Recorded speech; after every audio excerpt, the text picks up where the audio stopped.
والصلاة والسلام على من لا نبي بعده. أعوذ بالله من الشيطان الرجيم.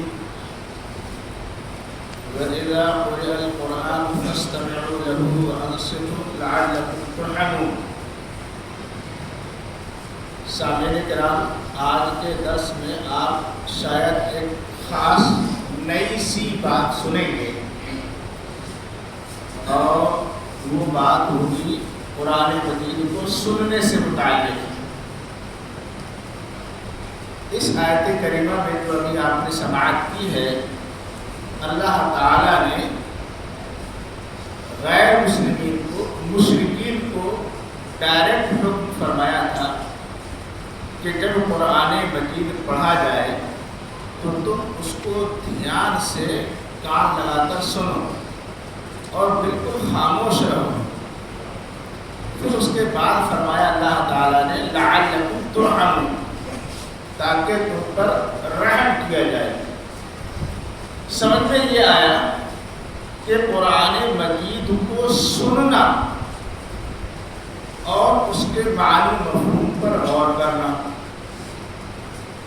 یہ باعث ہے اللہ تعالیٰ کے رحم و کرم کے حصول کا ذریعہ ہے.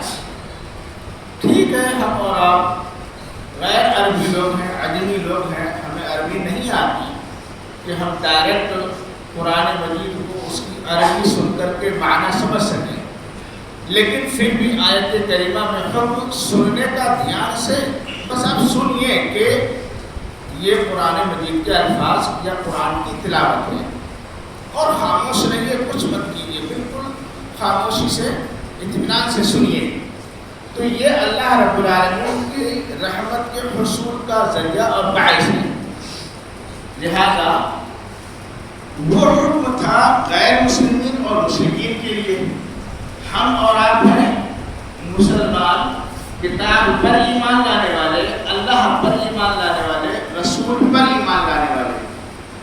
تو اس حکم پر ہمیں اور آپ کو اور زیادہ متبرہ ہونا چاہیے، یعنی قرآن مجید کو سننا چاہیے.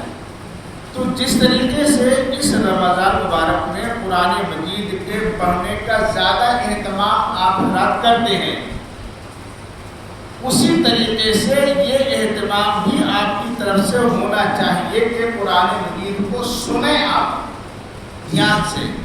کسی بھی اچھے قاری کی قرأت آپ قرآن مجید کی اپنے موبائل میں لگا لیجیے اور اس کو دھیان سے سنیے جتنا طبیعت کرے. اور ایک بات اور دھیان سے سنیے، جب آپ قرآن کی تلاوت کرتے کرتے اٹھتا جائیں، طبیعت نہ لگے، تھک جائیں بیٹھے سے یا ویسے، تو آپ کے لیے لازم ہے قرآن مجید سے شغف رکھیے اس مہینے میں بطور خاص کہ آپ پھر قرآن کو سننے لگیے.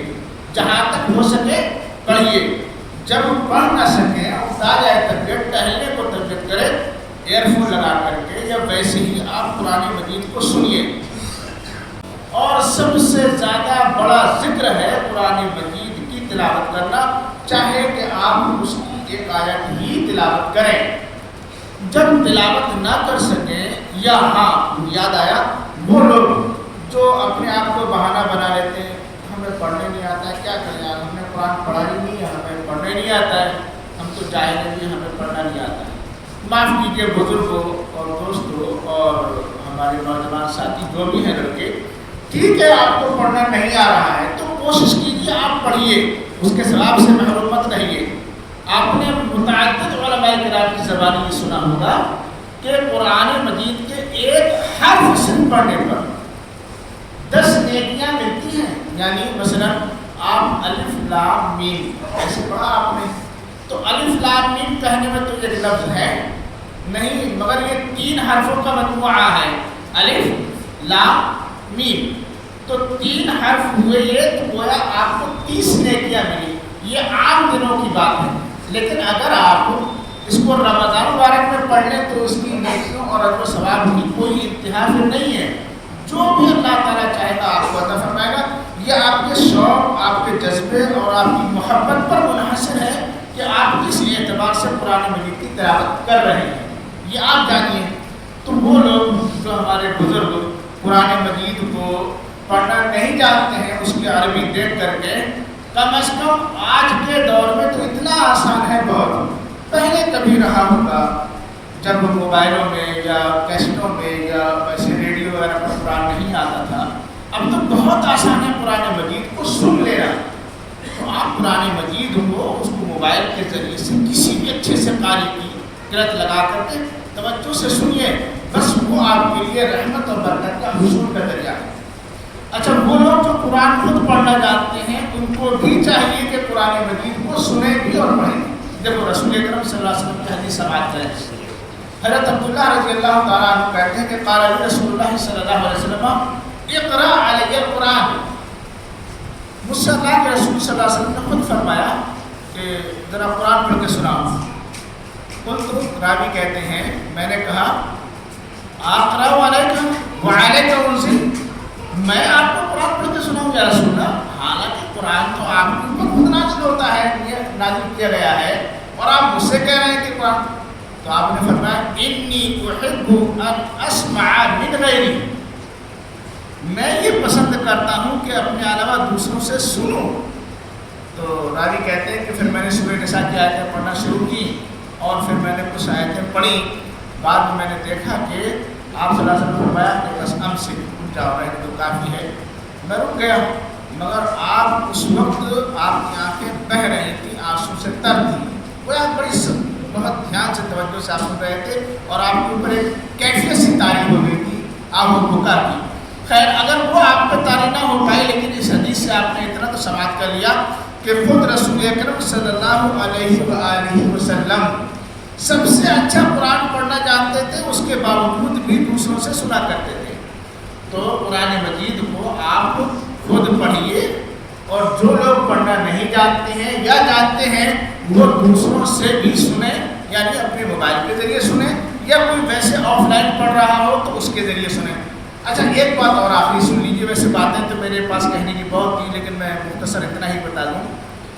اگر آپ کسی کو 10 20 100 50 روپے نذرانہ دے کر کے بھی سننے، آپ کو سنا دیجیے ہمیں تھوڑا سا قرآن، اس نے آپ کو 1 صفحہ 2 صفحہ 1 رکوع 2 رکوع آدھا صفحہ جتنا آپ کی طبیعت کا آیا اس نے آپ کو سنا دیا، آپ کو ڈبل ثواب۔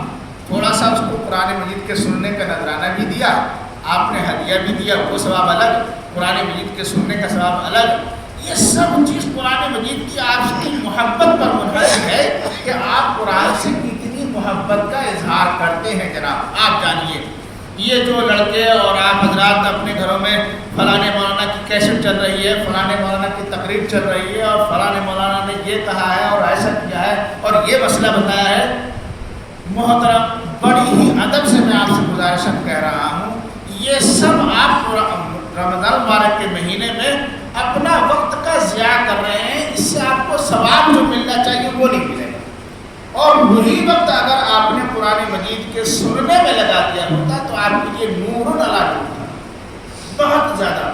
میرا مطلب یہ نہیں ہے کہ ہم تقریروں میں سنا تو ٹھیک ہے وہ سنیں، لیکن آپ کو بینیفٹ نہیں ملتا۔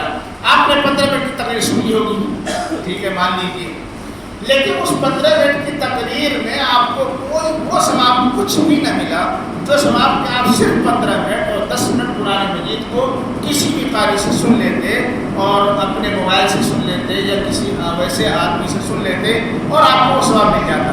اللہ تعالیٰ ہمیں قرآن مجید سے محبت کرنے کی اور